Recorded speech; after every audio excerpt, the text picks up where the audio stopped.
प्रधानमंत्री नरेंद्र मोदी जी ने 3 लोगों को भारत रत्न देने की घोषणा की है। राजीव गांधी को सम्मान मिला, इंदिरा गांधी को सम्मान मिला, जवाहरलाल नेहरू को सम्मान मिला।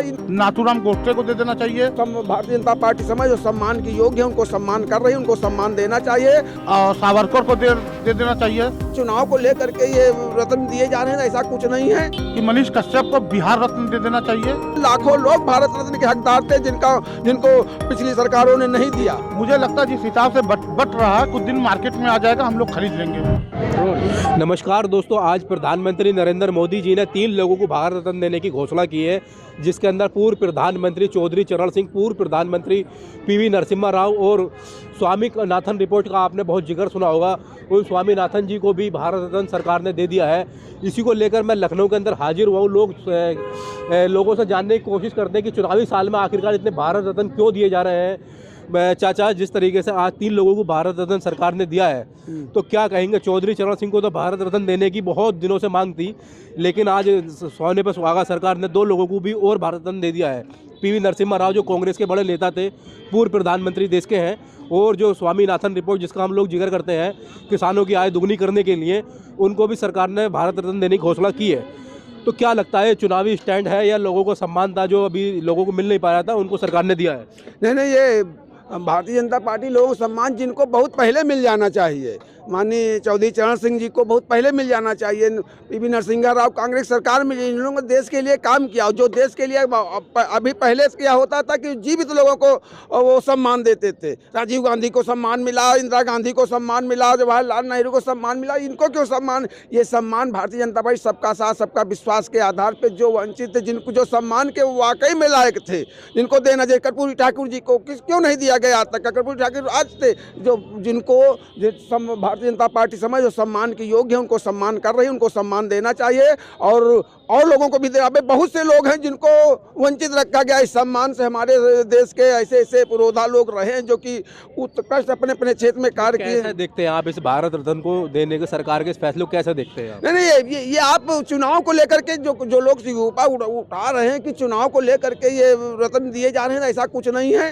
भारतीय जनता पार्टी सबका साथ सबका विश्वास सबका सम्मान करने की उसमें परंपरा रही है। उस आधार पे अब समय आ गया, उनका समय आ गया तो उनको दिया गया। अभी और भी दिए जाएंगे। अभी और भी सम्मान। अभी क्या आप ये समझ रहे हो कि उंगली में गिनने 150 लोग यहाँ पे भारत रत्न के, यहाँ पे लाखों लोग भारत रत्न के हकदार थे जिनको पिछली सरकारों ने नहीं दिया। जिस तरह से चाचा सरकार जो थी कांग्रेस के शासनकाल 60 साल के शासनकाल को सरकार टारगेट करती है, लेकिन उन्हीं कांग्रेस के एक नेता को जो 5 साल देश के प्रधानमंत्री रहे, उन्हीं को भारत रत्न सरकार दे रही है। तो कहीं ना कहीं सरकार जो है, मोदी सरकार, कांग्रेस के शासनकाल पर मोहर लगा रही है। नहीं, मोहर नहीं, शासनकाल में मोहर जो काम ने उत्कृष्ट काम किया। अब आप इसको क्या मोहर लगाएंगे? बेचारे जो प्रधानमंत्री की परंपरा रहेगी, प्रधानमंत्री अगर मृत्यु होती थी तो उसको राजघाट यहाँ पे उनको प्रदेश मुख्यालय कांग्रेस वालों ने पीवी नरसिम्हा राव को यहाँ पे दफनाने नहीं दिया। सीताराम केसरी को ऑफिस में बैठने नहीं दिया। ये उनकी उससे भी वो एक घर के की राजनीति उनके लोग करते थे।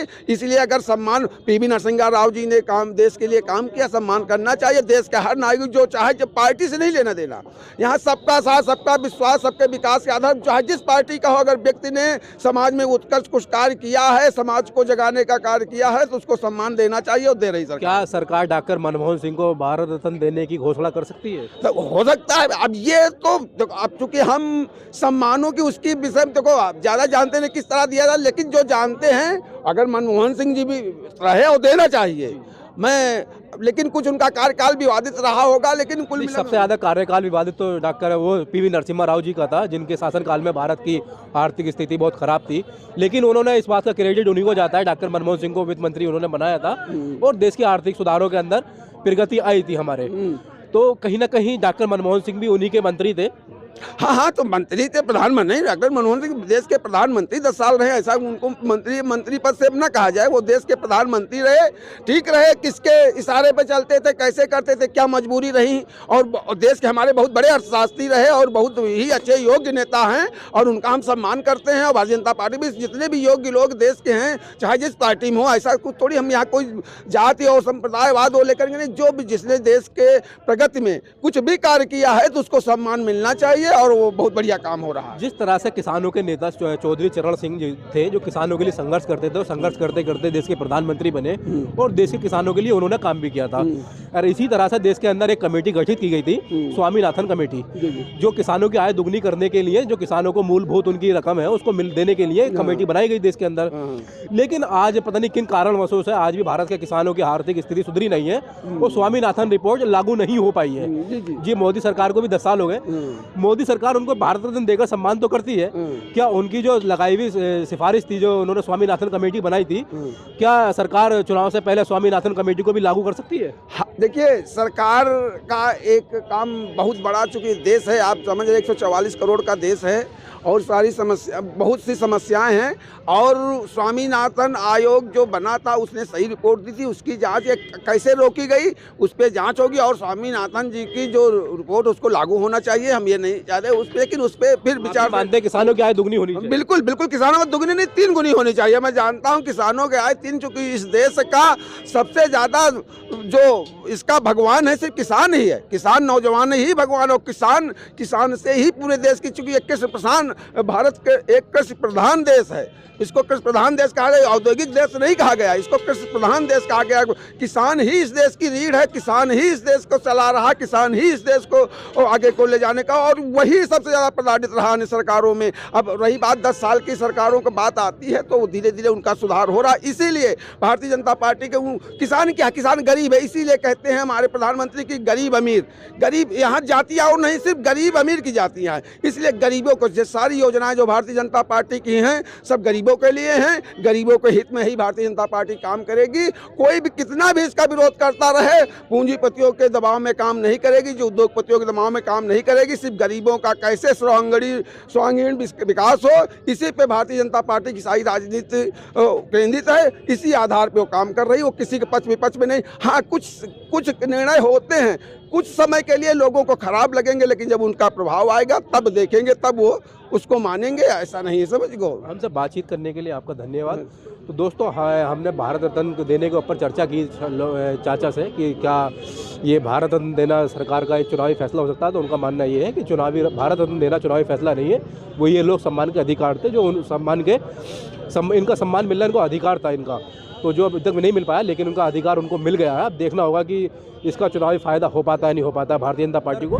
पूर्व प्रधानमंत्री चौधरी चरण सिंह और पूर्व प्रधानमंत्री पीवी नरसिम्हा राव और देश के एक जाने माने अर्थशास्त्री स्वामीनाथन जी को भी भारत रत्न देने की घोषणा की गई है। 2 लोग तो राजनीतिक हस्तियां, लेकिन एक हस्ती जो है वो अर्थशास्त्री है और किसानों की आय दुगनी करने के लिए उन्होंने काफ़ी लंबा संघर्ष किया है। उन्हीं के एक अध्यक्षता के अंदर भारत सरकार ने कमेटी बनाई थी, स्वामीनाथन कमेटी, जिसको आज तक भारत सरकार ने लागू नहीं किया है और किसानों के पर जो भी समस्या है आज भी जो कि तो बनी हुई है। तो इसी को लेकर आज हम लोग जनता के बीच में हाजिर हुए हैं, जिनकी कमेटियां से सिफारिश मोहर लगानी थी उनकी कमेटियों के ऊपर, जो उन्होंने सिफारिशें की थी। आज सरकार उनको भारत रत्न देकर सम्मान कर रही है।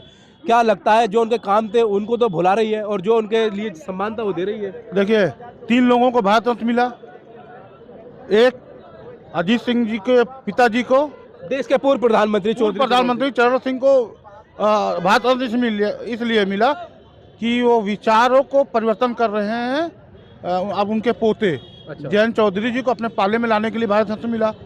किसान सारी डील आपको लगता है ये सिर्फ भारत रत्न देने की जो डील है वो जयंत चौधरी को तोड़ने के लिए? जी, मेरा क्या पूरा आम जनता का ही है। और दूसरा जिनको मिला वो किसानों की आय दुगुनी करना चाहते थे। सरकार भारत रत्न देकर किसानों को चुप कराना चाहती है, जो आंदोलित है इस समय। तीसरा भारत रत्न दिया पीवी नरसिम्हा राव को, जिन्होंने बाबरी मस्जिद के लिए काम किया था, बाबरी मस्जिद को गिराने का काम किया था। और मैं माननीय प्रधानमंत्री जी से निवेदन करना चाहता हूं कि मनीष कश्यप को बिहार रत्न दे देना चाहिए, क्योंकि वो भी बहुत बड़े बड़े काम करते हैं, बहुत बड़े बड़े दावे करते हैं। और अपनी विचारधारा के 3 लोगों को और दे देना चाहिए। नाथूराम गोडसे को दे देना चाहिए और सावरकर को दे देना चाहिए। ऐसे लोगों को भारत रत्न दे देना चाहिए सरकार को, ताकि उनका वोट बैंक जो है और मजबूत हो जाए। अच्छा, आपको लगता है कि भारत रत्न नहीं हो गया, रेवड़ी हो गई, जिसको दिल करा उसको बांट दिया? मुझे लगता है जिस हिसाब से बट रहा है, कुछ दिन मार्केट में आ जाएगा, हम लोग खरीद लेंगे। अच्छा, मतलब आपको लग रहा है कि भारत रत्न जो है वो मार्केट में बिकना शुरू हो जाएगा? बहुत जल्दी बिकने लगेगा। रेवड़ियों की तरह जिस तरह सरकार बांट रही है, ऐसा लगता है कि मार्केट में बिकने लगा, हम खरीद सकते आपको हैं। लगता है भारत रत्न का सरकार ने सम्मान कम कर दिया है? भारत रत्न का सम्मान कम कर दिया है, हर महीने भारत रत्न बांटा जा रहा है, अभी पिछले महीने बांट दिया गया। वो आदमी गलत नहीं इस थे। तरह से कानून जो था 1 साल के अंदर 3 लोगों को भारत रत्न देने की घोषणा कर सकती थी सरकार, लेकिन इस साल 5 लोगों को भारत रत्न दे दिया गया सरकार द्वारा। तो जो कानून ही नहीं था उसका, तो सरकार ने कानून के अंदर बदलाव कर दिया है। कानून के अंदर बदलाव कर दिया। मुझे लगता है कि आने वाले 24 के भारतीय जनता पार्टी जीतने के बाद उन 80 करोड़ लोगों को भारत रत्न देगी जो 5 किलो अनाज लेते हैं और भारतीय जनता पार्टी को वोट देते हैं, उनको भी भारत रत्न देगी भारत सरकार आने वाले 24 के बाद। 80 करोड़ लोगों को भारत रत्न देगी। जो 5 किलो अनाज लेते हैं उनको भी भारत रत्न भारत सरकार देगी, क्योंकि वो भारतीय जनता पार्टी का कोर वोटर है। तो जब लोग भारत रत्न जो है किसान मतलब गरीबों को मिलेगा तो सम्मान की बात है ना ये तो सम्मान तो भारतीय जनता पार्टी सबका कम कर रही है ना। किसका सम्मान, प्रधानमंत्री के अलावा इस देश में किसका सम्मान बढ़ा है? ईडी का सम्मान कितना हो रहा है, सीबीआई का सम्मान कितना हो रहा है, यहाँ तक कि अब तो जुडिशरी पे लोग सवाल सबसे ज्यादा उठा रहे हैं। तो सम्मान सबका ये भारतीय जनता पार्टी ने ही गिराया ना, तो उसका सम्मान भी गिरा देगी। सब चीजों का सम्मान गिर रहा है। सिर्फ प्रधानमंत्री का सम्मान बढ़ेगा, बाकी सबका गिरेगा। जितनी तेजी से प्रधानमंत्री का सम्मान बढ़ रहा है उतनी तेजी से लोकतांत्रिक देश में सबका सम्मान गिर रहा है। सबका सम्मान गिर रहा है। सबका सम्मान गिर जाएगा। भारत रत्न क्या है, और से बड़े बड़े रत्न का सम्मान गिर जाएगा, मार्केट में अवेलेबल हो जाएगा। भारत रत्न देश का सर्वोच्च सम्मान है, तो इसका सम्मान कैसे गिर जाएगा? जब 80 करोड़ लोगों को 24 के बाद ये लोग देंगे तो सबका सम्मान गिर ही जाएगा। सबका सम्मान गिर जाएगा। तो सम्मान गिर जाएगा, जब ज्यादा लोगों के पास आ जाएगा तो सम्मान गिरेगा ही। अच्छा, तो कम लोगों को सरकार जो है भारत रत्न देना चाहिए था। हर साल 2 लोग, 4 लोग, 5 लोगों को देना चाहिए। सरकार तो मुझे लगता है 80 करोड़ को देगी इस बार 24 के बाद। सबको दे देगी। सबको दे देगी जो भारतीय जनता पार्टी का वोटर होगा, जो भारतीय जनता पार्टी के 5 किलो अनाज लेगा। तो कैसे देखते हैं सरकार के फैसले को? देखिए, भारतीय जनता पार्टी का जो मिशन है, सबका साथ, सबका विकास, सबका सम्मान, तो भारतीय जनता पार्टी के अलावा अब तक जितनी भी पार्टियां आई हैं वो बुजुर्गों को केवल एक अपने पार्टी के विरोधी को देखते हुए राजनीति करते थे कि हमारे विरोधी, हम उनके लिए कुछ नहीं करेंगे। लेकिन भारतीय जनता पार्टी के जो प्रधानमंत्री हैं, मोदी जी हैं, उनको विपक्षी पार्टियों से कोई मतलब नहीं। उनको योग्य और स्वाभिमान जिसके अंदर था, जो अपने देश के लिए बलिदान किया है, राजनीति किया है, गरीबों मसलूमों के लिए कुछ मदद किया है, उसको उन्होंने सम्मान दिया है। उसी को कहते हैं सबका साथ, सबका विकास, सबका सम्मान। जिस तरह से प्रधानमंत्री चौधरी चरण सिंह ने किसानों की लड़ाई लड़ी है और आज किसान अपनी आय दुगनी करने के लिए संघर्ष कर रहे हैं, किसानों की आर्थिक स्थिति बहुत बदहाल है, तो क्या लगता है किसानों की आर्थिक स्थिति सुधारने के लिए सरकार को कदम उठाने चाहिए कि नहीं चाहिए? सरकार बिल्कुल कदम उठा रही है। और आज जो किसान गांव में हैं, वास्तविकता तो यही है कि कोई भी उनका वो चावल हो, धान हो, चाहे गेहूं हो, चाहे आलू हो, वो रोडों पर जो है और जो मिलों में सड़ते थे वो सड़ नहीं रहे हैं। वाजिब दाम उनको जो है तत्काल 15 से 20 दिन या 1 महीने के अंदर वो मिल जाता है। पहले के सरकारों की अपेक्षा किसान जो धरना प्रदर्शन कर रहे थे हर जिले में करते थे। सरकार का आरोप लग रहा है 700 किसानों की सरकार में हत्या हो गई दिल्ली बॉर्डर पर, और किसान जो है अपनी मांग को हटवा कर ही हटे वहाँ से। क्या जरूरत सरकार को जो स्वामीनाथन रिपोर्ट है उसको लागू करना चाहिए कि नहीं करना चाहिए था? क्योंकि किसान दिल्ली के अंदर अभी भी धरना दे रहे हैं कि हमारी आय दुगनी की जाए। देखिए, वो जो धरना दे रहे हैं वो किसान वास्तविक में नहीं है। किसान तो पूरे उत्तर प्रदेश, पूरे भारत के हैं। वह एक राजनीतिक जो है संगठन के तौर पर वहाँ धरना देते हैं और धरने का वो लाभ लेते हैं जो है कि लोगों के बीच में अपनी बात पहुंचाने के लिए जो है। किसान तो वो हो जाए जो खेत में काम कर रहा है, वहाँ कोई किसान खेत में जो देश के अंदर किसान जो है वो है हाँ, जो सांड को हाँक रहा है। हाँ, जो किसान वही है जो अपने खेत में पैदा करता है, चावल है। किसान वही है जो सालों का हक रहा है, उसके अलावा कोई किसान नहीं है। और जो अडानी अंबानी का हक रहे हैं वो किसान नहीं है। अडानी अंबानी किसान थोड़ी हुए, वो तो उद्योगपति हैं, सब लोग जानते हैं। अच्छा, आरोप लगता है सरकार के ऊपर कि सरकार जो है कि अडानी अंबानी के लिए काम करती है, किसानों के लिए काम नहीं। भाई, आरोप तो हमेशा लगेगा। जब सरकार रहेगी पक्ष में तो विपक्ष का काम ही आरोप लगाना। जो स्वामीनाथन जी को भारत रत्न सरकार ने दिया है, तो उनकी जो कमेटी बनाई थी, उन्होंने जो सिफारिश थी उनकी कि किसानों की आय दुगनी की जाए, तो सरकार कब तक उनकी कमेटी के ऊपर मोहर लगा देगी? सरकार उसी बेस पे ही काम कर रहे हैं। किसानों की आय जो दुगनी करने की जो बात कह रही है सरकार, आप बिजनेस कर रहे हो, आपसे मतलब नहीं है, लेकिन कहीं ना कहीं देश का हर व्यक्ति खेती से जुड़ा हुआ है ना। देखिए, किसान की आय हो या परेशानी हो, उस दिन खत्म होगी जिस दिन सरकार दोबारा नहीं आएगी। सबसे बड़ा अच्छा काम वही होता है जो दोबारा आप भी मानते हैं सरकार जो दोबारा नहीं आएगी तो तभी आपको हो पाएगा? बिल्कुल।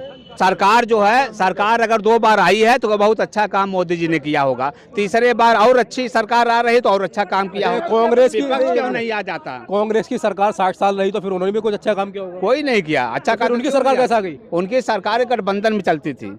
अरे नेहरू जी तो इंदिरा बहुमत गांधी की जी के सरकार बाद- रहती थी, इंदिरा गांधी की बहुमत के साथ नेहरू सरकार जी, थी। इंदिरा के बाद, राजीव जी की तो सबसे बहुमत की सरकार। इंदिरा जी के बाद की मैं बात कर रहा तो हूँ। राजीव जी की सरकार तो खुद सबसे ज्यादा तो बहुमत की खुद थी। थे तो एक घटना थी, उसके बाद वो खत्म हो गए, लेकिन उसके बाद जितनी भी तो गठबंधन उसके से बाद सरकार- में डॉक्टर पीवी नरसिम्हा राव जिनको भारत रत्न मोदी सरकार ने दिया है, हाँ। और मनमोहन सिंह जी की सरकार, ये 2 लोग गठबंधन की सरकार चलाए हैं। ये तो ये उनको एक सम्मान दिया है ना, कितना दिन तक लोगों को राजनीति में वो रहे और लोगों को दुख सुख सुनते थे, किसानों के लिए, गरीबों को, मजलूमों के लिए जो है, इसलिए उनको सम्मान दिया गया। उनके घर परिवार वाले नहीं दे पाए, उनके पार्टी वाले नहीं दे पाए, तो कम से कम मोदी ने, भारतीय जनता पार्टी ने तो दिया जो है। इसके लिए जो है सारे हिंदुस्तान के लोग खुशहाल हैं, तीनों लोगों के लिए जो दिया गया है कि हिंदुस्तान में कोई इसका विरोध नहीं कर रहा है। धन्यवाद।